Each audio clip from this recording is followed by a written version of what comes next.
Meteorologist Zach Friedel here with you on this Thursday evening. We are tracking major Category 5 Hurricane Irma. And this storm, it started off the coast of Africa. Usually when they develop that early on, they usually head out to sea. That's what usually happens. Well, Irma has had different plans. It's devastated the islands of the northeastern Caribbean. It's thankfully missing to the north some of the bigger islands like Hispaniola, Haiti, and it just sideswiped Puerto Rico. Here's the latest satellite imagery, and I want to draw your attention to one thing tonight.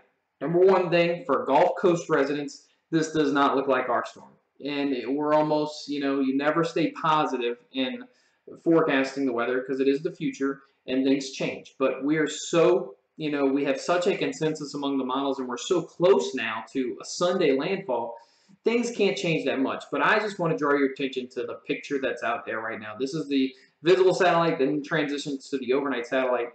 Incredible. This storm has been a Category 5 for going on 2 days now, and it still is a Category 5. Just check the latest information from the hurricane hunters. It's not weakened any. It is still a 175 miles per hour Category 5 storm. Not many structures, I said this a few days ago, not many structures can withstand 175 miles per hour winds. It has to be a very sturdy structure. So you understand how intense this storm is and why, as meteorologists, we are so worried about what's going to happen once this makes it to Florida. That is the latest satellite picture. If honestly, in anything, the center is becoming more defined now that we've hit nightfall, and also it has to deal with the sun going down too. But I'm going to pop up here with the latest information from the hurricane hunters. Again, they're flying through the storm sort of continuously now. We need to monitor this thing continuously to let you know the latest information. They just sent a vortex message back, which is basically telling us the latest millibars or the pressure, and it's still 920. So it isn't deepening. It's not, the pressure is not dropping considerably, so it's not strengthening any, but it's not weakening any either, and that's the problem. This thing is just sustaining itself. And I just want to draw your attention to how the hurricane hunters, they fly diagonal. A lot of people think they fly into the storm by, going straight, like sort of as the storm swirls. They don't fly with the wind. They fly diagonally across the center like that, and that's how they get these readings. That's how they determine where the center is going. Let me show you the latest track of the National Hurricane Center, because there was a shift today. Today, the model shifted a little bit west. All along, we've been relying on, hopefully we can get this storm east of Florida, at least get the major impacts east of Florida. Unfortunately, tonight, that's not looking likely. If anything, the information coming into us from the models is worse and worse every time, because it's putting the track directly into South Florida, putting Miami, a huge metropolitan area, right in a northeastern quadrant of either a Category 4 or Category 5 storm. Let me go over the information. There's the center. It's basically passing through the Turks and Caicos at this time, going to be moving through the southern Bahamas later tonight, and it's going to continue off to the west-northwest. I'm going to zoom in for you here just to get a close-up view of what's going to happen once it makes this turn. The turn is going to come somewhere when it approaches the northern coast of Cuba, and this is going into Saturday afternoon into Saturday night. I didn't want to zoom in that much. Then Sunday morning, about 2 o'clock in the morning, we have a 155 miles per hour storm. It might be a little bit tough to see there. 155 at 2 o'clock in the afternoon Saturday, then 155, same thing, and I just covered that, 155 Sunday morning at 2 a.m. There's the center. Remember, we've been trying to get that center to go this way. We want it to get on the east side of Florida. That's worse news for the Carolinas and Georgia, because that means it's not going to hit any land and it's going to come towards them as a stronger storm.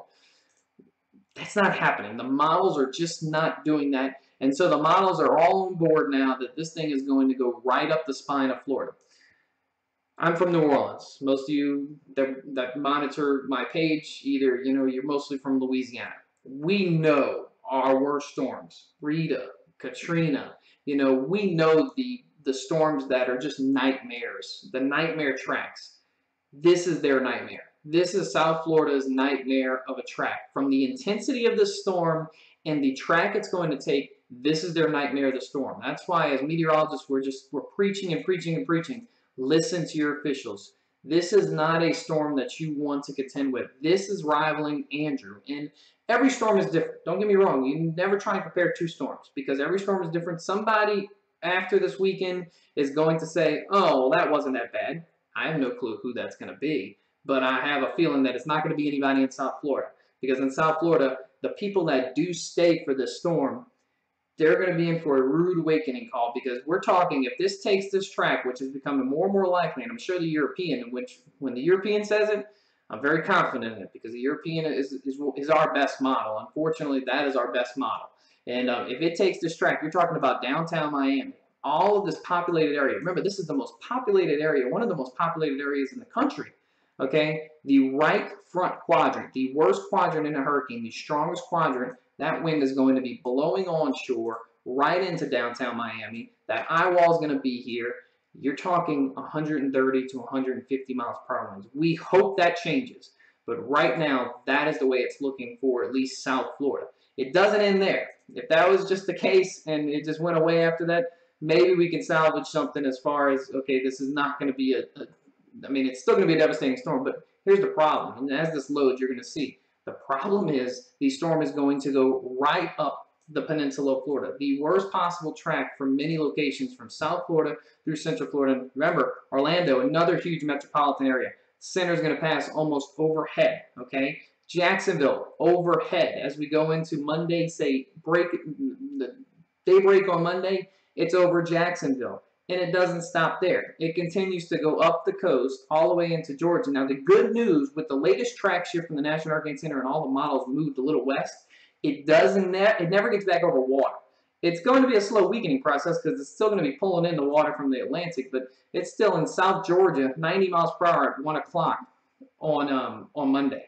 So you get the picture that this is going to be a far-reaching and could potentially be a catastrophic event, especially where that eye wall goes inland somewhere in South Florida. And we're getting more and more confident that South Florida is going to take a huge hit from the storm. And like I said before, this is their nightmare. This is the nightmare storm for them. And we hope for the best. We hope that people are taking heed of advice from officials, evacuating the people that need to evacuate, and the other ones preparing, because we could be talking about power outages that are going to last weeks. If you're from Louisiana, you know what happened with Rita, you know what happened with Katrina. The impacts are going to be the same and exceeding those impacts, because this storm is stronger and it is bigger than both of those storms, Rita and Katrina. Here's the latest track guidance, and again, we're getting sold on the idea. It's not very wide. Now, honestly, I'm going to show you the European's more like this, and the European's probably more right. A lot of these models are based off the GFS, and the GFS has had a bias to the right, which we're not buying. But you get the drift. They're all going right into downtown Miami and up the coast, right up the spine of Florida, the worst possible storm that could, that's the worst track. For Florida, for Floridians, that is the worst track it could take. Let me show you what I'm talking about. Here's the latest European going into tomorrow morning, tomorrow afternoon into tomorrow night. This is Saturday morning, okay? The European's very close to the coast of Cuba. Let me scoot this a little bit different just so you can see it a little bit better, okay? The European's very close to the coast of Cuba. Hopefully, we hope it can drop intensity just a little bit there. Then what happens? Well, then it turns north, and this is Sunday morning, about 6 a.m. Notice how it's a little bit west. It's not over Miami. It's more over like the central to upper Keys, and then it goes due north, almost straight up the peninsula. The west coast of Florida in trouble. The east coast of Florida in trouble. Everybody in the Florida Peninsula has major impacts if the European is right. And unfortunately, it's tough for me to not say that it is wrong, because, the tracks are all agreeing that this is probably going to go inland somewhere around Miami to the upper Keys and then push inland. There's going to be wind, major wind impacts. There's going to be major surge impacts.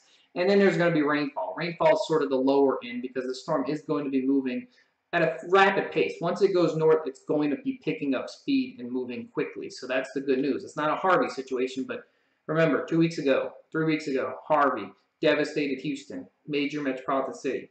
We have another storm that's probably going to be worse than Harvey, because we're talking about 150 to 100, even if it weakens some, 130 to 150 miles per hour. That is significant wind, and putting that in a major metropolitan city like Miami, and then riding it all the way into the major areas like Tampa, Orlando, Jacksonville, you get that this is going to be probably a very destructive storm, and I hope everybody's heeding the advice. I've been in contact. I work with Mark Sudduck with HurricaneTrack.com, and he's driving into the storm. That's what he does. He puts out the pods for research when these storms make landfall. He says, the streets are just covered. All the interstates going outbound are just filled with people, that is great news. That means people are taking it seriously, and that's the best advice that meteorologists can give. That we're giving you the information you need to protect your life and your property. Your property, you should have already, completed those preparations, but now you need to protect your life, whether that be getting the items that you need to sustain life multiple days without any sort of utilities,